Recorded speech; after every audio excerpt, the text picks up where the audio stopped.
Good morning students, welcome to your online class, education class. We were discussing the topic educational psychology and today we are at the end of the chapter and still now we have discussed what is education that we have already previously discussed, not in this videos from this chapter, but in the previous videos we have discussed. In this video we have discussed what is psychology, what is the relation between education and psychology, and what is next. In the last video we have discussed that what is educational psychology, means how this educational psychology is beneficial to the students. Now in this video we are going to discuss the subject matter or the nature of the topic educational psychology, how it is, what about it, what is the material of the subject and how it deals with the system of education, modern system of education, which is basically child-centric in nature. Number one, educational psychology studies innate characteristics of the children.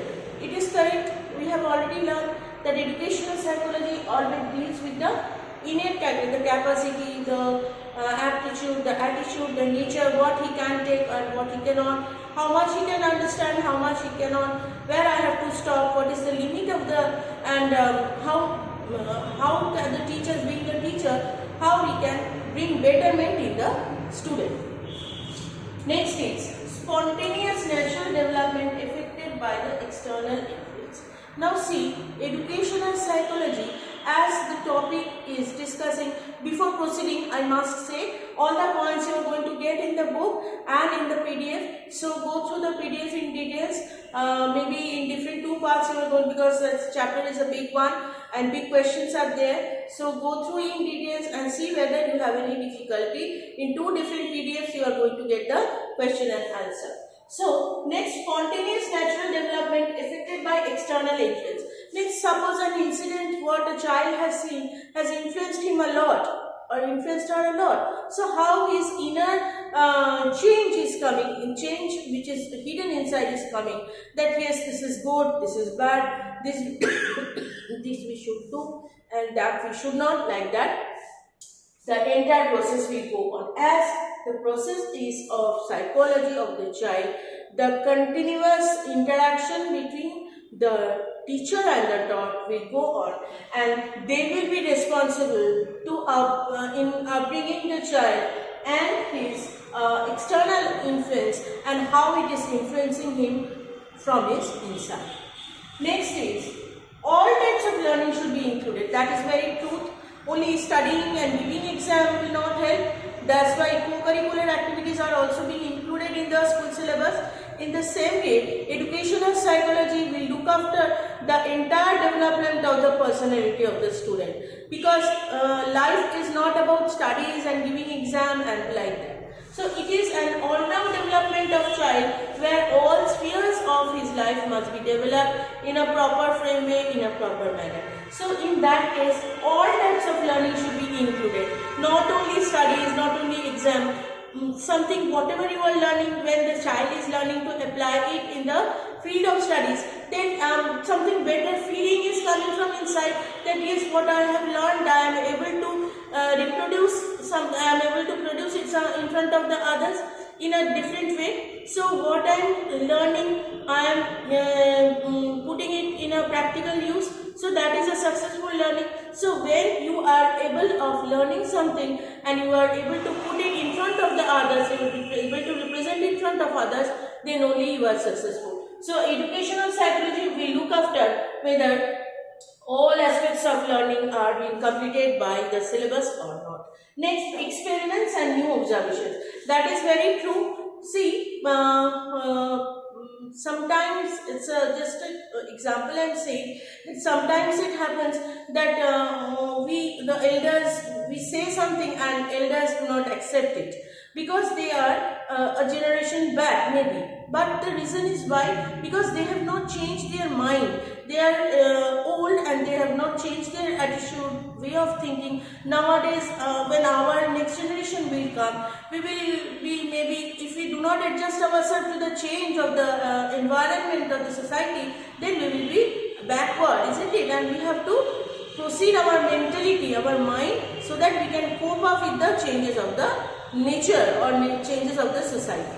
So, experiments and new observations must be included in educational psychology, where the viewpoints, the thought, thinking process, everything is changing day by day. As new observations, new experiments are coming, we are doing it something in a newer way, in a better way. Now see, in the pandemic situation, when the situation was very difficult, we all were tensed that how we will do everything, conduct everything through mobile, and how we are able to check the copies, and slowly, one day by day, everything we have learned.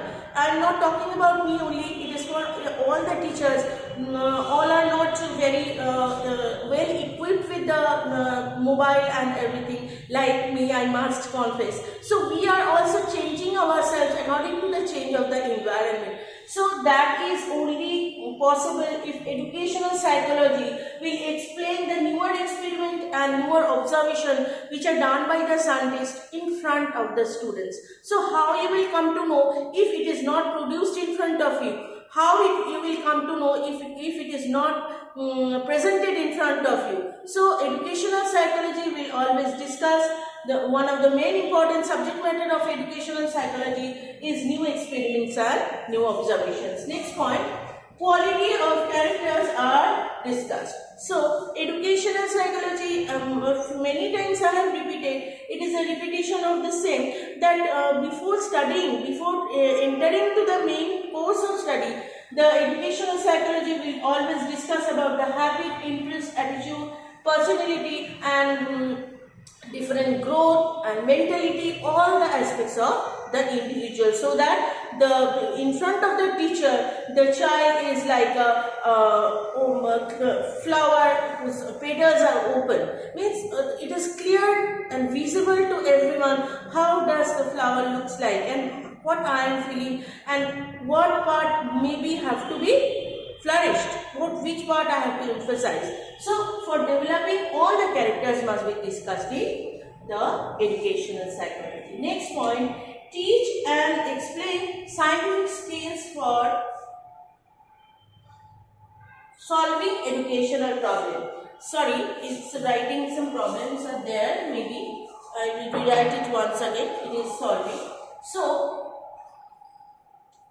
educational psychology will always explain the students that how to solve the scientific problem with different newer skills, so that they come in front of the problem and they think their own solution and they give a good solution to the problem. So teach and explain. Educational psychology will always teach the students how to explain the scientific skills for solving educational problem. Now it is not only about educational problem, it is related with your life, it is related with your future, everything. Whenever you will fall in problem, you have to see the things, you have to visualize what has happened and you have to take out the solution of it, and that will be done by educational psychology, because psychology is studying the mind of the child, and the child no one knows better than himself, isn't it? I know myself the best, what I can do, how much I can, what I can exceed, what I cannot, what is my limitations, what are my positive points, everything I know, and that is being discussed in educational psychology, because I know what I am. So educational psychology will teach and explain the student the way of scientific solutions and how to bring solution to the different parts of the problem in life. So these are the all subjects matter discussed in educational psychology. You are going to get all this in your book as well as in PDF. So go through the PDF in details. Don't do spelling mistakes. Read it for many times. You can write it by yourself. Thank you very much.